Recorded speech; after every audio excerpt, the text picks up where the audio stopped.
Dear Lady Love TV. For Billionaires and a Princess, tunghayan na po natin ang ika-11 bahagi. The following day ay sobrang excited ako sinalubong nila Sol at Maya sa school. Yana, I bought you a snack. Abot sa akin ni Maya ng egg pie na paborito ko. Maya, baka tumaba si Yana niyan. Sagot naman ni Sol. Is this really true? Are my two friends really back? Namiss kaya nila ako at hindi na nila ako matiis kaya heto. Heto sila na mismo yung kusang kumakausap sa akin. Napakasaya ko makita silang muli na kinakausap ako. Gusto kong magtaka pero sa senaryong ito, ayoko nang mag-doubt pa. Girls, I really miss you so much. Napaiyak na lang ako pagkayakap kila Sol at Maya. Tinapik-tapik naman ako ni Maya sa balikat sabay sabing, we miss you too, Yana. Bigla namang umeksena si Sol. Come on now. Pumasok na nga tayo sa class or baka naman gusto niyong malate. Ano, kareratan tayo? At pagkasabi niya ay nagunahan kami sa pagpasok sa room gaya ng ginagawa namin dati. Ngunit nang papasok na kami sa pintuan ng room ay may bigla ako narinig na sigaw. Yana, go back! Ang sabi sa sigaw at nang nalingon ko ito'y wala naman akong nakitang tao kaya binaliwala ko na lang at saka pumasok sa loob. Pagdating ng recess ay nakapagtatakang halos ko konti yung estudyante sa kantin, samantalang lagi naman itong napupuno na halos wala na kaming maupuan nila Sol at Maya. Habang nakapila kami, ay muling may sumigaw ng pangalan ko. Yana, go back! Ngunit nang lumingon ako ay wala naman ako nakita. Yana, may problema ba? Tanong ni Maya sa akin. Nothing, para kasing may narinig akong tumatawag ng pangalan ko. Sagot ko, gutom ka lang siguro. Sagot naman ni Sol. Siguro nga, sagot ko naman at muli na kami bumalik sa pila. Pangalawang beses ko nang naririnig ang pangalan ko at nang go back na yon. Imposible naman na dahil sa gutom lang yon. Sino kaya nang titrip na yon na tinatawag lagi yung pangalan ko? Sumaglit ako sa comfort room at iniwan si Maya.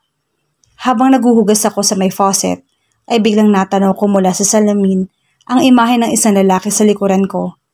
Napalingon ako agad ngunit kinalabutan na lamang ako nang wala naman yung lalaki sa likuran ko. Hindi ko na magawang maalala ang mukha nito sa bilis ng pangyayari. Gawa ng takot ko ay dali-dali akong lumabas ng comfort room. Kaso saktong paglabas ko ay muli ko narinig ang mahinang, Please, Yana, come back. Nangangatog na yung katawan ko dahil may kung anong hindi nakikitang nilalang ang makailang beses nang tumatawag ng pangalan ko. At kanina lang ay may imahe pa na lalaking naanyagan ko sa may salamin. Kinikilabutan na ako kaya naman kumaripas na ako ng takbo papunta sa classroom namin. Haunted na yata yung comfort room ng school na to.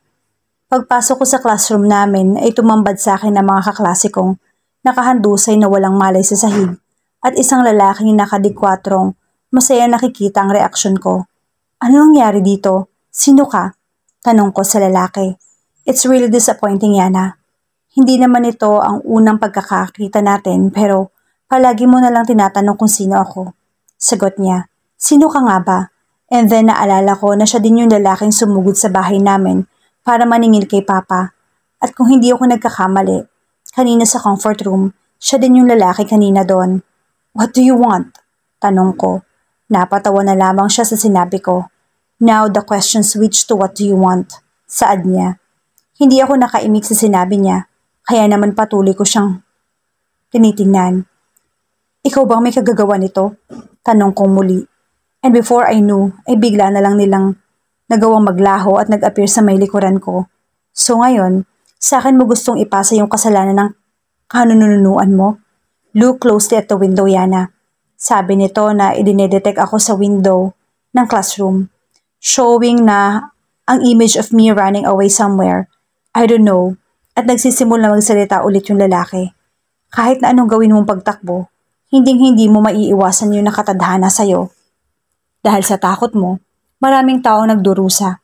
Dahil lang sa isang katulad mo. Sabi niya at biglang nag-flash sa eksena ang napakaraming nangamatay na tao. Kasama na nga ang taong kilala ko. Gabundok na mga labi ng mga tao, samantalang nakikita ko pa rin ang sarili ko na tumatakbo. Takot na takot pero patuloy pa rin sa pagtakbo. Kaya lang, naalala ko na posibleng nasa fake world pa rin ako. Ang boses na naririnig ko'y tila galing sa real world na pinababalik ako at ang lalaking katabi ko'y bigla ko siyang siniko sabay-sabing, "Damn you, Arcos. All this time, dyan ka lang pala nagtatago." Ang sabi ko pagkaharap ko sa kanya, "Hey Arcos." At napahalakhak na lamang siya sa sinabi ko, "Too late, my princess. You're too late." Sabi ni Arcos at sa isang iglap, bigla na lang may kung ano mga gumagapang sa halamanan sa paligid ko at pinapagapos yung kamay at paa ko para hindi makagalaw. "Hayaan mong ipakita ko sa iyo yung kapalit ng pagtatraidor sa akin ni Ariana." Sabi nito na parang cue na nagsimulang mahigpit na choker na nakasuot pa rin sa akin hanggang sa ngayon. Unti-unti itong humihigpit na nagpapahirap sa akin para makahinga. Ang choker na yan ang unti-unting papatay sa iyo, Yana.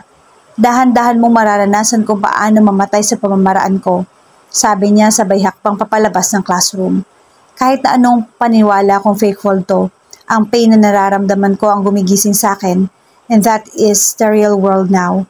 There's a big possibility that I will die. Ito na nga siguro yung fate death na sinasabi ng alamat para sa mga Ariana princess. Hindi ko na ata kakayanin. Pahigpit ng pahigpit pa ang pagsakal sa akin ng choker sa leeg ko. Pakiramdam ko as soon as I faint, diretso hukay na ang babagsakan ko. Pero biglang may parang liwanag ang sumilaw sa akin. Siguro nandito na sa San Pedro para sunduin ako. Pagkalaho ng liwanag ay bigla ring nag-iba yung lugar. Dito ko lang napagtanto na wala pala ako sa reality. Nasa fake hole pa rin ako mula sa pagising ko. Subalit ang lugar na ito ay tila ba may similarities sa lumang nayon na tinutukoy sa alamat. Mga taong masayang umaakyat patungo sa mababang kaharian ng mga Diyos at Diyosa. Daladala ang kanilang mga alay na ani. Dala ng curiosity ko sa kung ano nga bang itsura ng sinasabing mababang kaharian ng mga Diyos at Diyosa ng lumang nayon, ay inakyat ko rin ito at namangha sa malaparaisong lugar sa itaas ng mababang ulap. Ito pala ang mababang kaharian. Sobrang namangha ako sa lugar, kung kaya hindi ko namalayan na maski sa isang ginintuan na palasyo ay nakapasok ako. Kung mahuhuli ka nila, paniguradong mapaparusahan ka. Bigla ako nagulat dahil sa isang lalaking bigla na lang nagsalita. Pagkakita ko sa kanya ay napamangha ako sa kung paano at gaano kakinang ang damit na suot-suot niya. Ang katawan niya na tila ba nababahira ng libo-libong gold glitters. Kung hindi ako nagkakamali, isa siyang Diyos na nagmababang kaharian. Pasensya na po, naligaw lang po ako.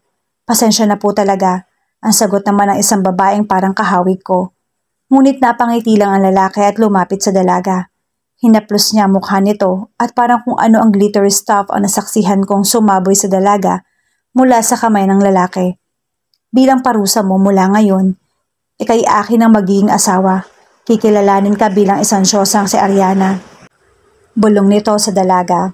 Agad na sumagi sa isip ko ang mga nagaganap. Ang liwanag kanina sa classroom bago ako dalhin dito. Yun yung parehong liwanag na nakakita ko sa painting ni Ariana. Tama, ito ang totoong kwento ni Ariana at narito ako ngayon para masaksihan ang totoong kaganapan noon. Ang lalaki ngayon nakikita ko ay walang iba kundi ang totoong anyo ni Arcos. Samantalang ang dalaga naman ay si Ariana. Ang ginawa niyang mahika kay Ariana ay ang dahilan kung bakit naging kabiyak niya ito sapagkat binura ni Arcos ang alaala ng dalaga upang makuha niya ito. Dahil sa pinakamataas ang katungkulan ni Arcos ay walang humadlang ni isa sa ibang Diyos at Diyosa. Hinayaan na lamang nilang mabaliw sa pag-ibig ang kanilang pinuno na maski kalahati ng kanyang kapangyarihan ay nagawa niyang ibahagi para sa isang normal na taong katulad ni Ariana. Hindi maitatagong napaibig ni Arcos si Ariana sa nagawa niyang sakripisyo upang makasama niya at matanggap ng ibang Diyos at Diyosa si Ariana. Ngunit ang sobrang pagmamahal kadalas ay nakakasakal at nakakasakit na rin. Minsan ay hindi maiwasan na magtalo sina Ariana at Arcos sa pagiging seloso nito. Kaya naman tuwing may piging ay panandalian lamang kung magpakita si Ariana at matapos ay ikukulong na siya ni Arcos sa silid buong araw. Minsan ay naiisipan ni Ariana na mamasyal dahil sa wala naman si Arcos, 10 na mga kanyang tagapagsunod upang mangaso sa lumang nayon. Habang naliligo si Ariana sa isang liblib na batis, ay bigla itong nagulat. Pagkakita sa isang lalaking bigla na lamang lumabas mula sa gubat, patungo sa batis na pinagliliguan nito. Humahangos ito at tila takot na takot dahil sa naligaw na tigre ang humahabol sa kanya. Iniligtas ni Ariana ang lalaki at hindi nito namalayan na sa pagliligtas niya sa lalaki, aksidenteng nasilayan ng lalaki ang walang saplot na katawan niya. Isang matinding kasalanan ang hayaan ng isang Diyos o Diyosa Na makita ng ilang nilalang ang kanilang hubad na anyo, isa itong malaking kabawasan sa pagiging Diyos at Diyosa, lalo pat isang normal na tao lang ang nakakita nito. Kitang-kita sa mukha niya ang pagkamangha, habang dali-daling kinuha ni Ariana ang damit nito at umalis. Ngunit bigla niyang pinigilan ng kamay ni Ariana at hinila pabalik sa kanya sabay sabing, "Sandali lang. Hindi lang ako nakapagpasalamat sa pagkakaligtas mo sa akin. Dumagungdong ang dibdib ko. Alam ko na ang pakiramdam na ito ay hindi ko talaga pagmamayari. Ang kakaibang kabang ito ay ang tunay na nararamdaman ni Ariana. Bakit nakadarama ako ng parehong pakiramdam? Hindi na ako magtataka kung bakit kumabog ng ganoon ang damdamin ni Ariana dahil ang lalaki nasa harapan niya ngayon ay ang lalaking kung hindi ako nagkakamali ay si Agustus. Nakakatuwa lang dahil bawat anggulo niya ay may paghahalin tulad ako kay Nakaris, Alex, Kai at Sashi. Kumbaga parang pinaghalo mukha nilang apat na talaga namang kapanta-panta siya. Ang araw ding iyon na naging mitya ng pagiging malapit ni Ariana at Agustus. Hanggang sa isang araw ay nagkaroon din ng hindi pagkakaintindihan si Arcus at Ariana at nagawa niya sampalin si Ariana ng pagkalakas-lakas. "Wala kang puso sa Arcus. Paano mo ako nagawang saktan?" Sabi ni Ariana na hawak-hawak ang kanyang namumula-mulang pisngi. "Hindi mo ba alam na wala talaga kaming puso? Sa bagay, hindi ka nga naman purong katulad namin. Kalahating mortal ka pa rin kaya nakakaramdam ka ng sakit at pahirap. Yan ay isang kahinaan ng mga tao, ang puso nila. Kaya naman madali silang mabilog at maloko. Kaya umayos-ayos ka, Ariana, kung ayaw mong masaktan ulit." Nung gabi ding yun ay naisipang umalis ni Ariana at magpatulong na tumakas kay Agustus. Dito ko lang napagtanto ang maling parte sa kwento ni Ariana. Nagawa lang pala niyang takasan si Arcus sa sobrang obsession nito. Isa ding bagay na ang nalaman ko na wala pala talagang biological heart ang mga mythical creatures na tulad ni Arcus, sapagkat pure god siya at di katulad ni Ariana na half goddess lang. Hindi naglao rin nagsama si Ariana at Agustus sa isang bayan, malayo sa lumang nayon, at dito ay nagkaroon sila ng isang anak na babae na pinangalanan din nilang Demi. Isang napakagandang bata si Demi, gaya ng na-imagine kong nasa portrait pero gaya ng sabi ni Miena, bulag nga si Demi.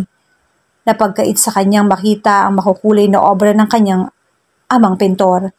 Ang kanilang payapang buhay ay agad ding napalitan ng matinding takot at pangamba nang mabalitaan nila ang paghahasik na matinding unos ni Arcus sa lumang nayon dahil sa pagkawala ni Ariana. Isang babaylan ang sumadyang natunton ang kinakaroonan nila at sinabing pinaghahanap ni Arcus ang taong kumuha sa asawa niya, maski ang tungkol sa batang babaeng anak ni Ariana sa isang mortal na nakarating na rin kay Arcus. Pinayo ng babaylan na isilyado ang kapangyarihan ni Ariana kasama ang dugong nananalaytay sa bata upang hindi sila matunto ni Arcus. Ang pagsilyado sa kanyang kapangyarihan ang siya nagpahina kay Arcus nang tumigil ng paghasik nito ng delubyo. Dahil sa kagustuhan ni Ariana na masigurado ang kaligtasan ng kanilang anak, ay kumalap sila ng apat na batang lalaking may likas na angking kagalingan sa larangan ng pakikipaglaban at sila, kasama si Ariana ay isinakatuparan ang pagsisilyado ng kanyang kapangyarihan sa isang bagay na malayong madiskubre ni Arcus, ang obra ni Agustus. Ang apat na lalaking yon ay sumumpa sa isang blood contract na nag-uuobliga sa kanilang ialay maski ang kanilang buhay, maprotektahan lamang ang buhay ni Demi. Patunay dito ang kakaibang hugis ng balat sa may balikat nilang apat. Dahil sa pagkakaselyado ng kapangyarihan ni Ariana, ay nanghina si Arcus, dahilan para siya ay mapataboy mula sa pagiging pinuno ng mababang kaharian at mamuhay siya sa pagiging pinuno ng lumang nayon bilang isang normal na tao na may mithiing mahanap sina Ariana para mabawi ang kanyang kapangyarihan. Makalipas ang 16 na taon, sa pagdadalaga ni Demi ay hindi inaasahang natuklasan siya at ang kinaroroonan ng obra ni Agustus at aksidenteng nasira nito ang selyado sa pamamagitan ng pagkabasa niya sa mensahe ng obra. Dahil dito ay sabay na muling nagbalik ang totoong pagkatao ni Demi, maski ang kapangyarihan ng kanyang ina si Ariana ay nagbalik at lalong-lalo na si Arcus. Sapagkat kabiyak ng kapangyarihan ni Arcus ang mga kapangyarihang taglay ni Ariana at Demi. Kalakip din ng pagkasira ng selyado ang paglabas ng apat na lalaking sumumpang ialay ang kanilang buhay para maprotektahan si Demi. Sa pagbabalik ni Arcus ay natunto niya ang kinaroroon ng kaanak ni Ariana. Isang madugong pagtotoo sa naganap kay Arcus laban kina Ariana at apat na lalaki. Sa isang bulag na katulad ni Demi, tila imposibleng mabasa nito ang nakalagay sa selyadong obra ng kanyang ama, ngunit hindi talaga maiwasang maganap ang itinakdang mangyari. Dahil sa matinding kagustuhan ni Demi na makatulong, ay kumapaka pa siya para makadampot ng kahit anong armas at na makakuha siya ng matalim na bagay gamit ang kanyang pandinig, ay sinugot niya ang pinagalingan ng tinig ni Arcus at inatake ito.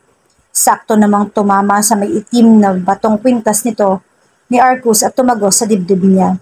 Ngunit bago pa man tuluyang malagutan ng hininga si Arcus, ay ginamit nito ang naglalabi niyang kapangyarihan para parusahan si Ariana na ikulong siya sa obra ni Augustus, at dahil sa alam niyang hindi niya na magagawang patay si Demi, isinumpa na lamang niya ito sa halip. Mapatay mo man ako ngayon, muli ako magbabalik para hatulan ang magiging anak mo, 10 ng kaapu-apuhan mo ng nakatakdang kamatayan.